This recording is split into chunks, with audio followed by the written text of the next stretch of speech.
Hi, everybody, and welcome back to Bookworm on the Case. It took us a while to address the mystery of the disappearance of little Summer Wells, and mainly for two reasons.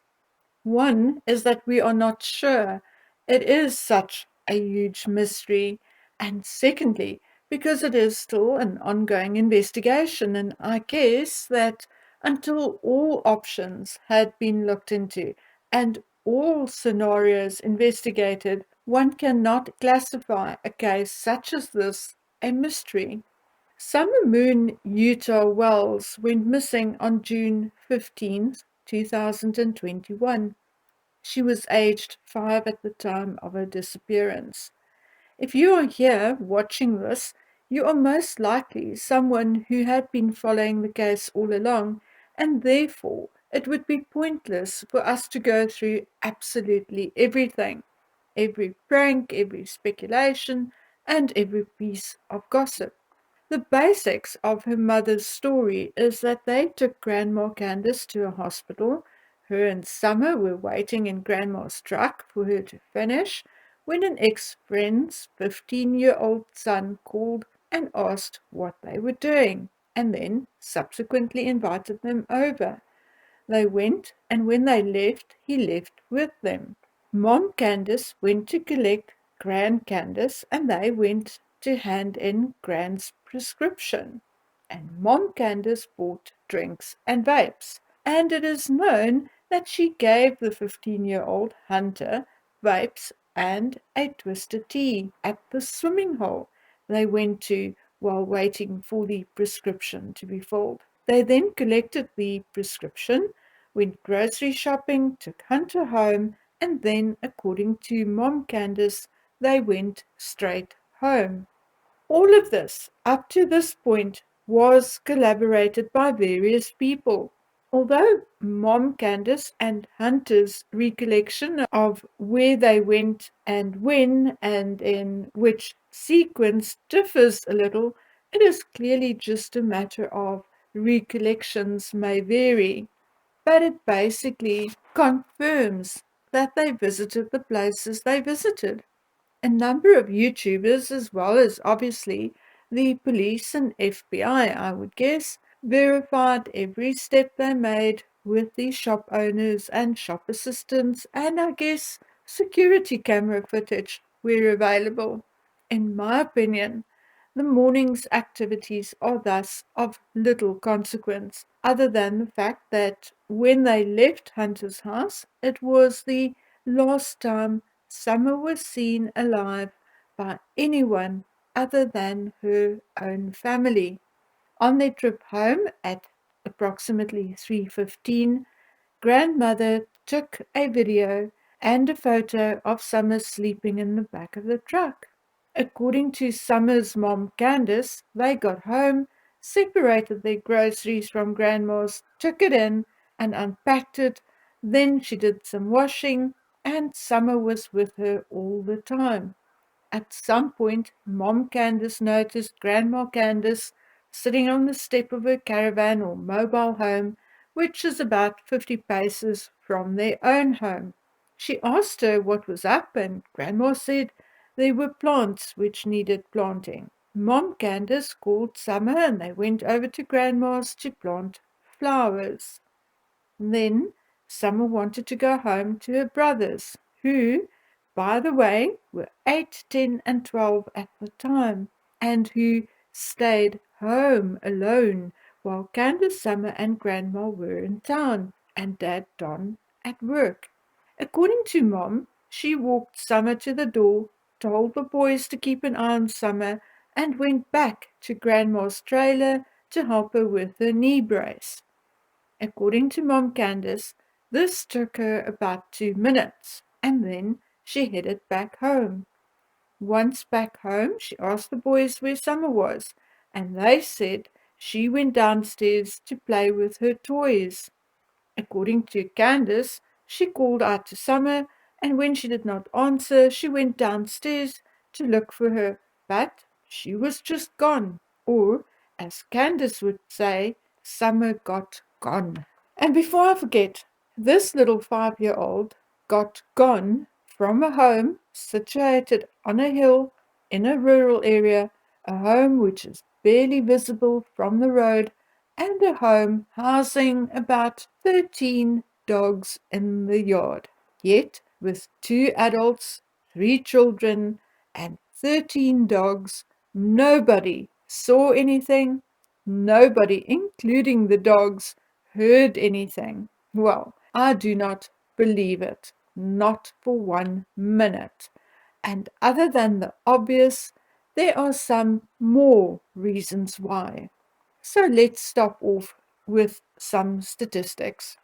Less than 350 children and young people under the age of 21 are actually abducted by strangers in the United States per year. For example, the figures are 303 in 2016, 384 in 2011. Yet, hundreds of thousands of juveniles are reported missing to the FBI per year, which makes the figures of juveniles reported as abducted by a stranger to be only approximately 0.1% of all reported missing juveniles. In abduction cases, it is far more common for a non-custodial parent to be responsible, and in missing juveniles reported, most are runaways. Approximately 99.8% of children reported missing were found alive. Strangers who abduct children are more likely to do so as they head to or from school. And that makes sense because if a child does not pitch up for school, the teachers may think, oh, he's still back home, maybe he's sick. The parent will expect the child to be at school. So that gives the perpetrator a couple of hours headway.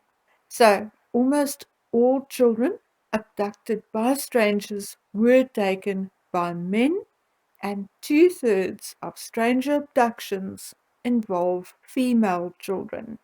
Although we are talking about strangers, this is a very loose term, and it is even more likely that the person may be known to the child, someone who may be a stranger to the parents, teachers, or even classmates, but someone the juvenile may have come into contact before. Okay, guys, so looking at the Summerwells case and comparing to these statistics, it is likely that she was not abducted by a stranger, at least not a complete stranger. Now, this is also further confirmed by the environment she was abducted from. We are familiar with cases where children disappeared in seconds, but in these cases, we are talking about urban areas where a child may be pulled into a vehicle, the vehicle take off and disappear among other traffic in seconds. And it literally takes as long as it took me to tell you this for it to happen. But this does not apply to Summer. The house Summer was supposedly taken from is remote and at the top of a very long driveway. The chances of being seen or recognized or heard is about 100 times more likely than in a busy or even moderately busy urban street. And here is why I doubt and would be willing to bet that it was not a stranger abduction. It is my opinion that if it was an abduction at all, the person had to have been on the property and not only be familiar with the property, but also with the inside of the home. The dogs must also have been familiar with the person and have come into contact with him before. Additionally, Summer must have been familiar with the person, as she would likely have made a fuss if a complete stranger grabbed her. Thus, if you choose to believe that Summer was abducted, then you need to consider someone who was known to the family or who had been on the property and in the home at least a couple of times. This person would likely be male and, I would say, rather fit, as I do not believe that he drove up to the house, as, if he did, Candace times two, meaning Mommy Candace and Grandma Candace, their whole story of someone took Summer would sound like a BS story, as there is no way her or her mother would not have seen or heard a vehicle, as Candace finally said something on Dr. Fall that I had been waiting to find out. And she said she helped her mother with her knee brace on the step of the trailer, thus admitting that both of them were outside when the abduction took place. Thus, if an abduction took place, it would be feasible that Summer was taken down one of the multiple trails to the road or via the driveway to the road, where a vehicle had to have been waiting for them. The point is that the vehicle must have been waiting there for a while. Whoever took Summer had to scope out the place, wait for the right moment, and would have had to know that Summer was in the basement, would have had to go into the basement to abduct her, or would have had to lure her out of the basement and then must have taken her down one of the trails to a waiting vehicle.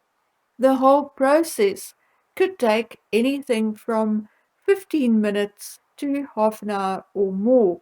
Thus, a vehicle would have had to be parked somewhere where it could easily have been spotted for anything from 15 minutes to who knows how long.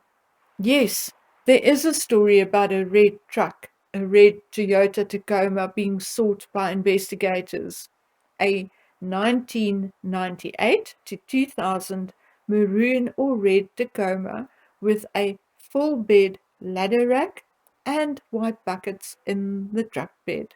Well, my dear friends, it is my opinion that this is a story made up by the Wells couple after they were taken to the police station and spotted just such a vehicle parked at the station.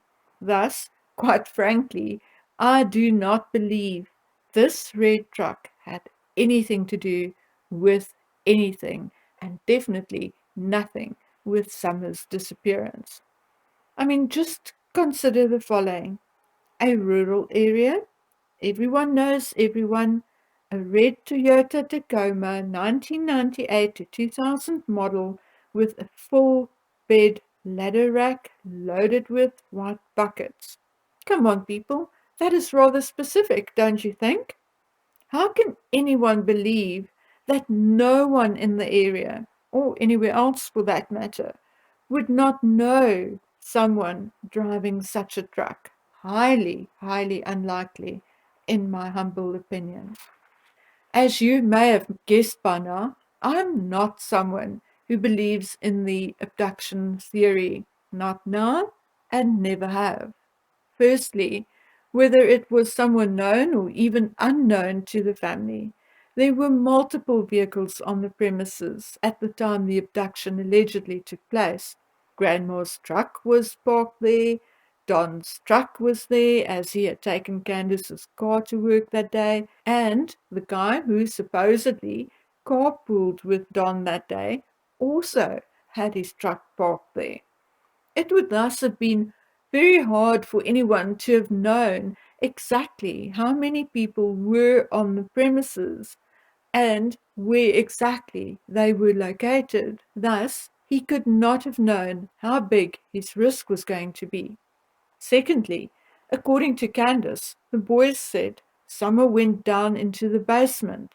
Thus, if that is true, Summer must have been abducted from the basement or just outside the basement, while both Candace and her mother were outside of Grandma's trailer, and the perpetrator would have had to cross the yard or at least the driveway to get to one of the trails past 13 dogs and do so in 2 to 5 minutes. I find this a highly unlikely story. Now that leaves us with a couple of other scenarios. Firstly, Mom Candace did something to Summer, either accidentally or in a fit of rage, and disposed of the body, or got someone else to dispose of the body. Secondly, Grandma Candace did something to Summer, either accidentally or out of anger, and Mom and Grandma, or Mom or Grandma, somehow disposed of the body or got someone to dispose of the body on their behalf. Or one of the boys, or all three of the boys, did something to Summer out of anger or accidentally, and the parents are covering up for them. Or a fourth option would be Summer was taken with the full knowledge of one, or at least Candace or both parents' knowledge, may be sold or even exchanged for a drug or other debt. I somehow do not think Don had anything to do with Summer's demise or disappearance. Yet I do believe that he now has some knowledge, at the very least a suspicion as to what really happened.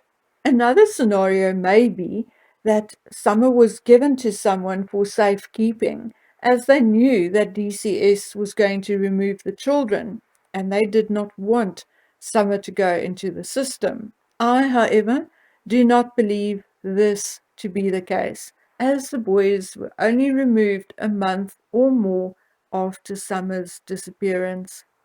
After all is said and done, it is often said that the last person to have seen a victim is also the number one suspect. And in this case, I'm truly sorry to have to say this, but the last adult to have seen Summer was indeed her mother, Candace Bly Wells.